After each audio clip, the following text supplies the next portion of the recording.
یہ اللہ کو ماننے والے اور نبی آخر زمان حضرت محمد صلی اللہ علیہ وسلم کے امتی کلمہ پڑھنے والے ہوتے تو یہ وہاں پہنچتے، مگر آج دیکھ لے مسلم امہ کہ ہمارے اوپر ایک جیلی فراڈی اور یہود و نصارہ کے کتے، امریکہ کے کتے حکمران ہیں جو مسلم امیہ پہ قبضہ کر کے ان کے ایجنڈے کو آگے لے کے وہ جا رہے ہیں، اور ہم تماشا دیکھ رہے ہیں۔ ایک ہی ملک میں سمجھتا ہوں جہاد کر رہے اس ٹائم افغانستان ہے کہ جس نے اپنی پاک سرزمین پہ تباہ کی، امریکہ رسوا ہوا، رنڈی کی طرح، کتے کی طرح ذلیل ہو کے رسوا ہو کے امریکہ کو نکالا، اور وہ کامیاب ہے۔ اور ایران کو بھی ہم سلام پیش کرتے ہیں کہ وہ سپورٹ کر رہا ہے، کھڑا ہے، باقی تو کچھ نہیں ہے۔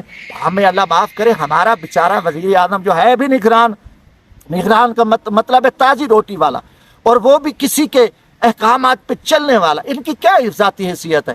آج وہ وہاں تباہی ہے، دوسری طرف ہم نے جو افغانی ہیں یہ غیر قانونی ہیں یار، جو پرامن رہے تھے، جو 50 سال سے یہاں رہ رہے ہیں، انہوں نے کتنی جنگیں لڑی ہیں اسلام کے لیے، وہ جو پرامن تھے ہم ان کو بھی نکال رہے ہیں۔ ہماری کسی سے بن نہیں رہی، ہماری ایران سے نہیں بنتی، 1100 کلومیٹر ہماری سرحد ہے، افغانستان سے ہماری نہیں بن رہی، چائنا سے نہیں بن رہی، کیونکہ ہم نے سی پیک امریکہ کے ہاتھوں بیچ دیا۔ 12 کے ہمارے چوروں، لٹیروں اور ڈاکوں جو پاکستان کے بغیرت اور غدار ہیں، ان کے اربوں ڈالر جو بلیک منی ہے وہ امریکہ دہشت گرد کے پاس پڑی ہے، یورپ کے پہلے ہے، ہم معاملات ہیں، ہم پھنس چکے ہیں، ہم کتے طرح بھیک مانگتے ہیں امریکہ سے۔ IMF ہمیں بھیک دے گا، امریکہ ہمیں خراج ڈالے گا، ڈالر دے گا، پھر ہم جائیں گے آپ کے سامنے ایک بہت بڑا دلال، ایک بڑا لٹیرا، ایک کرپٹ شخص ہے، اس کے لیے کوئی قانون، کوئی آئین نہیں ہے۔ اسلام آباد ہائی کورٹ کے چیف جسٹس پر پوری قوم اس کو پر لعنت کری اس کے کردار پہ کہ وہ دبئی میں بیٹھا ہے، چور ڈاکو، اس کو آپ ضمانتیں دے رہے ہو۔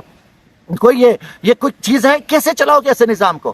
آپ کہو کہ ہم چپ ہو جائیں گے، یہ 71 اور 90 کی دہائی نہیں ہے جو آپ کی ہر بغیرتی پہ قوم چپ ہو جاتی تھی، اور سچ کہنے والے سچ کہیں گے، اور یہ وقت کی ضرورت ہے۔ پاکستان میں کوئی عدلیہ نہیں ہے، کوئی انصاف نہیں ہے، یہ سارے بھگوڑے بیٹھے ہیں، کرپٹ بیٹھے ہیں، نااہل بیٹھے ہیں، کوئی جسٹس نظام نہیں ہے، اور یہ پاکستان کی قوم کے اوپر بوجھ ہیں، ہمارے اربوں ڈالر یہ کھا رہے ہیں، لوٹ رہے ہیں، لعنت ایسے انصاف پہ تھوکتے ہیں ایسے، اور یہ ملک کو خونی انقلاب کی طرف لے کے جا رہے ہیں۔ بارہ ہم کھڑے ہیں انشاءاللہ حق کی خاطر، سچ کی خاطر، ہم عمران خان کے ساتھ کھڑے ہیں، جان چلی جائے، کچھ ہو جائے، ہم اس ظلم اور بربریت کا مقابلہ کریں گے۔ یقیناً ہمارے جذبات ہیں، 7 مہینے ہونے والے ہیں، ہم گھروں سے بیگار ہیں، کتنا ہمارے ملک میں ہمارے اداروں نے ہمارے بچوں کو، ہماری عورتوں کو اٹھایا، ذلیل کیا، معصوم بچوں کو جیلوں میں لے گئے، گھسیٹا، ان کو تشدد کا نشانہ بنایا، ان کو عقوبت خانوں میں لے گئے، اور پھر کہتے جی چپ رہو، کوئی بات ہی نہ کرو۔ کیوں؟ کیا آپ اتنے فرعون ہو، اتنے ظالم ہو؟ لعنت ہے، آپ ہمیں الیکشن کی دھمکیاں دیتے ہو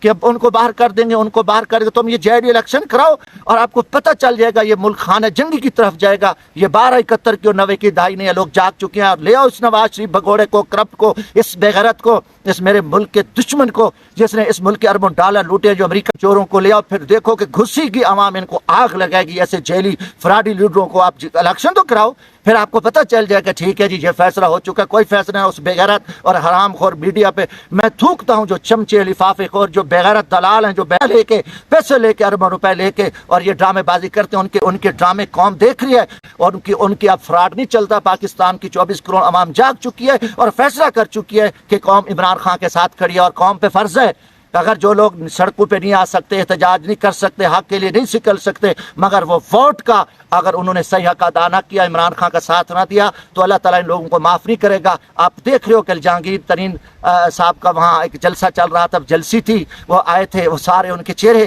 لٹکے ہوئے تھے، کیونکہ وہ سارے فراڈی بڈاوٹی لوگ ہیں، ان کو کوئی حیثیت نہیں ہے۔ ایسے نواز شریف مینار پاکستان پہ رسوا ہوا، ذلیل ہوا۔ میں یقین و ایمان ہے کہ ان عقل کے اندھوں کو کہتا ہوں کہ پاکستان کا یہ آخری الیکشن ہے اور فری اینڈ فیئر ہونا چاہیے، اس میں کوئی ڈنڈی نہ مارو، عوام کی رائے کے خلاف نہیں چلنا۔ عوام غصے میں ہے، عوام بے روزگاری میں ہے، بجلی کی مہنگائی ہے، لوٹ مار ہے، پاکستان پھنس چکا ہے، پاکستان بڑے مسائل میں ہے، غریب خودکشیاں کر رہی ہے روٹی روزی کے لیے، کاروبار ٹھپ ہو چکے ہیں، کسان بدحال ہے، سرکاری ادارے، سرکاری لوگ ان کے اوپر تروالیں IMF کی لٹک رہی ہیں، استاد سڑکوں پہ ہیں، ہر پورا ماحول غریب ہاری، کسان، مزدور، تاجر، صنعت کار سب تباہ ہو چکا ہے، اجڑ چکا ہے، نہ کوئی ڈالر کی بہتری ہے، نہ اس ملک میں لوٹ کھسوٹ رکی ہے، کوئی بہتری نہیں آ سکی۔ تو یہی ہے کہ پاکستان کا ضامن یہ فری اینڈ فیئر الیکشن ہے، اور عوام کی رائے کا احترام کرنا چاہیے خدا نہ خواستہ عوام کی رائے کا احترام نہ کیا تو پھر آگ لگ جائے گی اور خانہ جنگی ہو جائے گی. اور اس سے بچنے کے لیے میں انشاءاللہ پورے یقین سے کہتا ہوں کہ ان عقل کے اندھوں کو بھازو، تکبر سے نکلو، جھوٹی انا سے نکلو، میرے وطن کے بارے میں سوچو. بہت آپ نے ڈنڈے پہ، بدماشی پہ، غنڈہ گردی پہ، غیر آئینی غیر قانونی اس ملک کو چلا لیا ہے. 75 سال ہو گئے ہیں اس کو اپنی تکبر پہ چلا لیا. اب یہ مزید یہ پاکستان نہیں چل سکتا. آپ ایک دن بھی پاکستان اب ظلم اور بغیر قانون اور آئین کے نہیں چل سکتا. اس لیے ہمارے اوپر آئینی ذمہ داری ہیں. اور بار ہم کہتے ہیں کہ chief justice supreme court of Pakistan قاضی فیض عیسیٰ پہ یقیناً عمران خان کے دور میں اس کے اوپر ریفرنس بھی آئے، وہ چلتے رہے. اور اس کے پیچھے جنرل باجوہ تھا، یہی لوگ تھے. یقیناً طور پہ انہوں نے ان کے یہ پریشر تھے، یہ سارا کچھ وہاں آ گیا. مگر جب انسان بڑے عہدے پہ پائے تو پھر وہ درگزر کرے، وہ انتقام نہ لے. اس میں اللہ نے قرآن میں بھی یہ حکم دیا ہے. تو میں امید